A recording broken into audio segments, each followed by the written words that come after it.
স্বাগত জানাচ্ছি যমুনা টেলিভিশনের নিয়মিত আয়োজন প্রবাসী বাংলাদেশে। বিশ্বের বিভিন্ন প্রান্তে থাকা প্রবাসীদের খবরাখবর নিয়ে আপনাদের সাথে আছি আমি দেবাশিস চন্দ্র সরকার।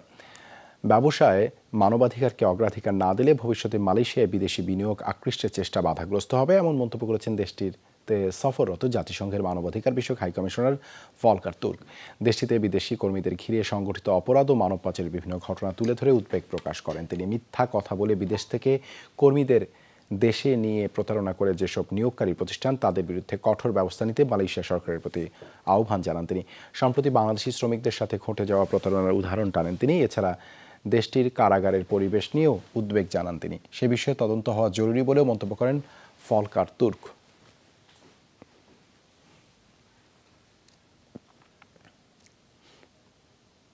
ইতালিতে পালিত হল জিয়াউর রহমানের ৪৪তম শাহাদত বার্ষিকী।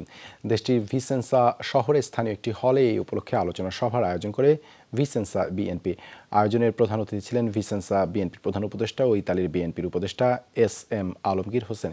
এ সময় নিজেদের বক্তব্যে জিয়াউর রহমানের দেশপ্রেমের কথা তুলে ধরেন বক্তারা। দেশের উন্নয়নে তার অবদানের কথা উঠে আসে তাদের বক্তব্যে। আলোচনা সভা শেষে অনুষ্ঠিত হয় দোয়া মাহফিল।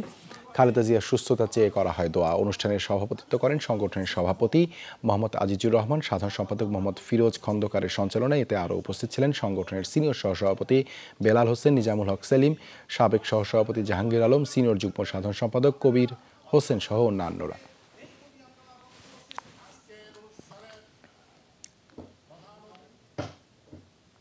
যুক্তরাজ্যের ওল্ড হ্যামে অনুষ্ঠিত হল চ্যালেঞ্জ ফেসিং ইয়ুথ নামে একটি কর্মশালা। শহরটির চ্যাটারটাউন শাহপরান সেন্ট্রাল মসজিদে করা হয় আয়োজন। কর্মশালায় বক্তব্য রাখেন মসজিদের চেয়ারম্যান নজরুল ইসলাম। বলেন, মসজিদের ও সমাজের উন্নয়নে যুবকদের অবদানের প্রশংসা করেন তিনি।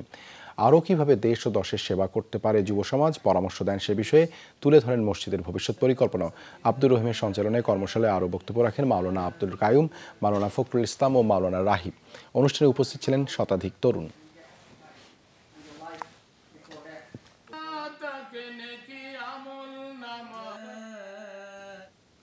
যুক্তরাজ্যে ব্রিটিশ বাংলাদেশি প্লেয়ার্স অর্গানাইজেশনের ইউকের কার্যকরী কমিটির ভবিষ্যৎ পরিকল্পনা নিয়ে অনুষ্ঠিত হলো এক পরামর্শ সভা। ওল্ড হ্যামের ওবিএ মিলেনিয়াম সেন্টারে করা হয় আয়োজন।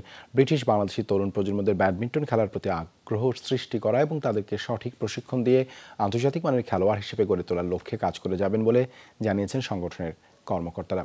আগামীতে জাতীয়ভাবে প্রতিযোগিতার আয়োজন ও ব্যাডমিন্টন খেলোয়াড়দের নিয়ে বাংলাদেশ সহ ইউরোপ, আমেরিকায় ট্যুরের আয়োজনের কথাও জানান তারা। বাংলাদেশের দুস্থ ও অসহায়দের সহায়তায় সবসময় পাশে থাকবে এই সংগঠন, তাও জানান তারা। মুমিন রহমানের পরিচালনায় ও আলী আসগর চৌধুরীর সভাপতিত্বে অনুষ্ঠানে উপস্থিত ছিলেন তায়েব আহমেদ, আলী রোশন, মাহফুজুল ইসলাম, রিপন আহমেদ সহ আরও অনেকে। ভারতে চলছে নতুন সরকারের শপথ গ্রহণের প্রস্তুতি। তৃতীয়বারের মতো প্রধানমন্ত্রী হিসেবে নরেন্দ্র মোদীর অভিষেক আয়োজনে প্রতিবেশী দেশগুলোর রাষ্ট্র ও সরকার প্রধানদের আমন্ত্রণ জানানো হয়েছে। বুধবার সন্ধ্যায় নিশ্চিত হয় জোটের সব শরিককে নিয়েই সরকার গঠন করছে এনডিএ। দিল্লিতে বিশেষ বৈঠকে নরেন্দ্র মোদীকে সমর্থনের ঘোষণা দেন দুই কিংমেকার চন্দ্রবাবু নাইডু এবং নীতিশ কুমার। লিখিত সমঝোতা হয়। এর আগে প্রেসিডেন্টের কাছে পদত্যাগপত্র জমা দেন ভারতীয় প্রধানমন্ত্রী নরেন্দ্র মোদী এবং তার মন্ত্রিসভার সদস্যরা। এবার লোকসভা নির্বাচনে 293 আসনে জয় পেয়েছে এনডিএ জোট। এককভাবে বিজেপি পেয়েছে 240। রাহুল গান্ধী নেতৃত্বাধীন ইন্ডিয়া জোটের ঝুলিতে গেছে 234 আসন।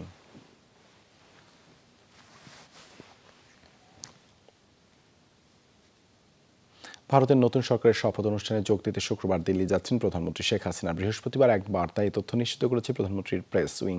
তৃতীয় মেয়াদে ভারতের প্রধানমন্ত্রী হিসেবে রোববার শপথ নেবেন নরেন্দ্র মোদী। বুধবারই ফোন করে নরেন্দ্র মোদীকে শুভেচ্ছা জানানো ও অভিনন্দন জানান বাংলাদেশের প্রধানমন্ত্রী শেখ হাসিনা।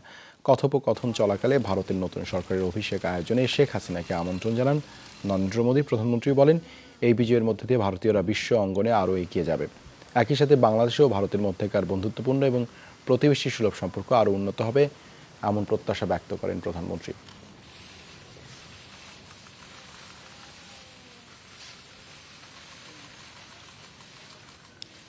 নবনির্বাচিত এমপি ও বলিউড তারকা কঙ্গনা রানাওয়াতকে প্রকাশ্যে চড় মারার অভিযোগ উঠল বিমানবন্দরের এক নিরাপত্তা কর্মীর বিরুদ্ধে। বৃহস্পতিবার বিকেলে চণ্ডীগড় বিমানবন্দরে ঘটে এই ঘটনা। স্থানীয় গণমাধ্যমগুলো জানায়, এ সময় কঙ্গনার সাথে ছিলেন বিজেপি নেতা মায়াঙ্ক মধুর সহ আরও কয়েকজন।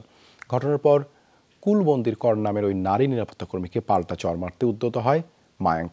পরে আশেপাশের মানুষের হস্তক্ষেপে এড়ানো গেছে বড় বিশৃঙ্খলা। তবে কঙ্গনার গায়ে হাত তোলার অভিযোগে আটক করা হয়েছে কুলবন্দিরকে। তার বিরুদ্ধে একটি এফআইআর ও ফাইলও করেছেন মান্ডির নবনির্বাচিত এমপি। প্রাথমিক জিজ্ঞাসাবাদে জানা গেছে, কৃষক আন্দোলন নিয়ে কঙ্গনার মন্তব্যে ক্ষুব্ধ ছিলেন ওই নারী। এদিকে ঘটনার পর নিজের সামাজিক মাধ্যমে একটি ভিডিও প্রকাশ করেছেন এই বলিউড তারকা। উদ্বেগ প্রকাশ করেন পাঞ্জাবে বাড়তে থাকা সন্ত্রাস ও উগ্রবাদ নিয়ে।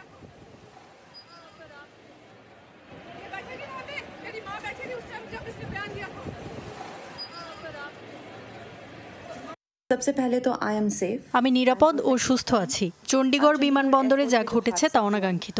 সিকিউরিটি চেকিং এর পর দ্বিতীয় কেবিনে দাঁড়িয়ে থাকা এক মহিলা কর্মী হঠাৎ তেড়ে এসে আমার গায়ে হাত তোলেন, গালাগালিও করেন। পাঞ্জাবে বাড়তে থাকা এই সন্ত্রাসবাদ এবং উগ্রপন্থা নিয়ে আমি উদ্বিগ্ন। টাকা পাচারের পর কেন খবর হয় দুদকের? সন্দেহভাজন অ্যাকাউন্ট দ্রুত ফ্রিজ করা উচিত, অন্যথায় আগেই পাচার হয়ে যায় অর্থ। সম্প্রতি এমন বেশ কয়েকটি ঘটনার প্রেক্ষিতে এই কথা জানিয়েছেন দুদক কমিশনার জহুরুল হক। বলেন, টাকা একবার পাচার হয়ে গেলে তা ফিরিয়ে আনা খুবই কঠিন। দুদক কমিশনারের সাথে এ নিয়ে বিস্তারিত কথা বলেছেন সহকর্মী রাজীব আহমেদ। সীমাহীন দুর্নীতির অভিযোগে সম্প্রতি ফ্রিজ করা হয় সাবেক আইজিপি বেনজির আহমেদ ও পরিবারের ৩৩টি ব্যাংক অ্যাকাউন্ট। তার আগেই পরিবারসহ নিরুদ্দেশ বেনজির। প্রশ্ন হলো, ওইসব অ্যাকাউন্টে আদৌ কত টাকা আছে, নাকি তোলা হয়ে গেছে? একইভাবে আর্থিক খাতে কেলেঙ্কারির আরেক নাম প্রশান্ত কুমার হালদার। দেশ থেকে পালিয়ে ভারত গিয়ে ধরা পড়েন। ৬,৫০০ কোটি টাকা পাচার হয় তার হাত দিয়ে। দুদক কমিশনারের কাছে প্রশ্ন, পাচার হয়ে যাওয়ার পর কেন ফ্রিজ করা হয় অ্যাকাউন্ট? আর দুদকেরই বা এত দেরিতে খবর হয় কেন? অর্থ পাচারের একটা উপায় হলো, যে টাকাটা বিদেশে পাচার হয়ে যেতে পারে ওইটা তখনই ফ্রিজ করা উচিত, তার বিরুদ্ধে সুনির্দিষ্ট অভিযোগ দেওয়া উচিত। আর টাকা পাচার হয়ে গেলে সেই টাকা আনা খুব কঠিন। পাচার যেন হইতে না পারে তার জন্য আপনারাও তৎপর হন, বিভিন্ন এজেন্সি তৎপর হোক, কমিশনকে জানান, কমিশন আইনসঙ্গতভাবে চেষ্টা করবে। এর আগে দুর্নীতি দমনে নাগরিকদের ভূমিকা নিয়ে এক আলোচনায় দুদক চেয়ারম্যান বলেন, মানি লন্ডারিং এর অভিযোগ দেরিতে আসায় অপরাধীদের বিরুদ্ধে ব্যবস্থা নিতেও দেরি হয়ে যায়। অর্থ পাচার হয়ে যাওয়ার পরে আমরা সব জাতি সবাই জানেন, মানে বাংলাদেশ ব্যাংকের সঙ্গে বিআইএফ ইউথ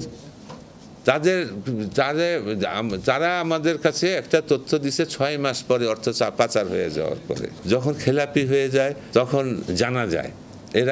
এর আগে কারা জানতে পারে? যখন লোনগুলি প্রসেস হয়, দেওয়া হয়। ওয়াশিংটন ভিত্তিক সংস্থা গ্লোবাল ফাইন্যান্সিয়াল ইন্টিগ্রিটি বলছে, আন্তর্জাতিক বাণিজ্যের মাধ্যমে বাংলাদেশ থেকে প্রতি বছর গড়ে ৭৫৩ কোটি ৩৭ লাখ ডলার পাচার হয়। টাকার অঙ্কে তা প্রায় ৮০,০০০ কোটি টাকা।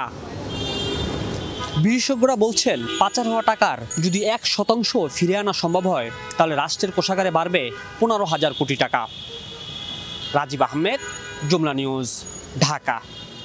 দেশে কোরবানি পশুর সংকট নেই, দরকার হবে না আমদানির, জানিয়েছেন মৎস্য ও প্রাণী সম্পদ মন্ত্রী আব্দুর রহমান। সকালে গাজীপুর কোনাবাড়ির আরলা ফুডসের ইউএইচটি কারখানা উদ্বোধন করেন তিনি। মন্ত্রী বলেন, এবছর প্রায় প্রতিটি জেলায় চাহিদার তুলনায় বেশি কোরবানির পশু প্রস্তুত করেছে খামারিরা। চোরাই পথে পশু আমদানি রোধে সীমান্তে নিরাপত্তা জোরদার করা হবে বলেও জানান মন্ত্রী। অনুষ্ঠানে উপস্থিত ছিলেন ডেনমার্কের রাষ্ট্রদূত ক্রিশ্চিয়ান ব্রিক্স মোলার সহ সরকারের বিভিন্ন প্রতিষ্ঠানের কর্মকর্তা বৃন্দ।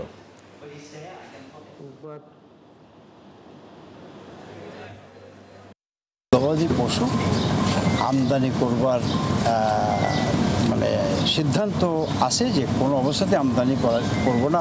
আমরা আমাদের স্বরাষ্ট্র মন্ত্রণালয়কে অবহিত করেছি, তারা পদক্ষেপ গ্রহণ করবে। যারা সীমান্তরক্ষী আছে তারা যেন আরও বেশি তৎপর হয়, যাতে করে অবৈধ পথে এই গবাদি পশু কেউ না আনতে পারে।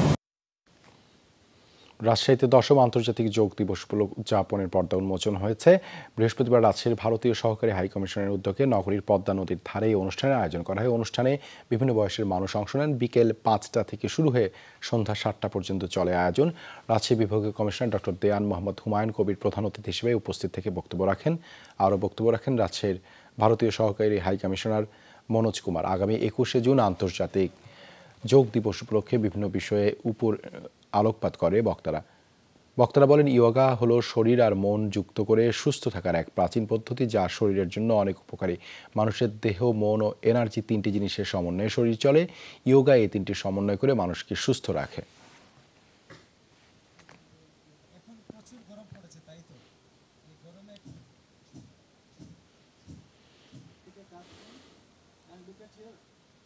এই ছিল প্রবাসী বাংলাদেশে এতক্ষণ সাথে থাকার জন্য ধন্যবাদ সবাইকে।